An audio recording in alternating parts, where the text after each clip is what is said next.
ইয়াতে হয়েছে না টবে করলা গাছ? হ্যাঁ ওই তো মাটি কইরা লাগায় দেই, যা খাই তাই বুঝছেন। সবজি টবজি মাঝে মধ্যে দেই, আচ্ছা আচ্ছা দেই। এই যে পেঁয়াজের শুকনা জল, কলার খোসা, এগুলো কাটটা দিলেই হয়ে যায়। এটা কি জানি গাছ? এটা ওই ডেউডে পাতা? এটা হচ্ছে ইয়ে কি বলে এটার নাম?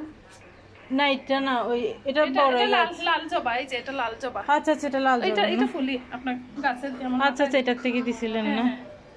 এটা হচ্ছে ঝুপা জবাগুলো আছে না, ওইগুলা ইয়া করা যায় নাকি? এটা হচ্ছে পাঁচ পাপড়ির, এটা হচ্ছে বড় জাতের গাছ বুঝছেন। আমার নেত্রগুলো কি বড় গাছ লাগাইছিলাম, পাগল মানুষজন এসে তো 8 বছর ছিলাম, ওইটা থেকে বিছিন্ন লাগাইছি। এখন ওই এই যে শীত সিজন বাইরে করতাম, বাচ্চার জন্য ছেড়ে দিছি না, পারি না, হয়ে ওঠে না। যে বাচ্চাকে স্কুলে নিয়ে যায়, এইটাই হচ্ছে বড় জব। এখন আমি এখন যাও ভাবছিলাম, আমার আম্মুরা চলে গেছে তো ঢাকায়। ও আচ্ছা, তো 1 মাস হলো, মানে ওর এখন যাওয়ার কোথাও জায়গা নেই। যাই না, আমাদের বাসায় দেন, সমস্যা না। ও আবার বাচ্চাদের সাথে খেলতে পছন্দ করে। আচ্ছা আচ্ছা, তো এখন ছাদে নিয়ে আসছি বাধ্য হয়ে। তোমার নাম কি?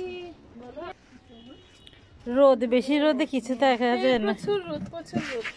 ওই যে ফুলটা অনেক সুন্দর। একটু বাজারে গেছি মাঝে, কিন্তু বাজারে পুরি বাবুর আমার সময় পায় না। শাকসবজি এমনি কোথায় আছে? ও আছে রেডিয়েন ওষুধ কোম্পানিতে, আর পুরো আগ্রা বাচ্চা নিয়ে বুঝতে পারছি না। আমাকে ও বলছিল, কিন্তু আমি আসলে জানি না কোন কোম্পানিতে। রেডিয়েন। তোমার নাম কি? হ্যাঁ থাকতে চায় না, থাকতে পারে না।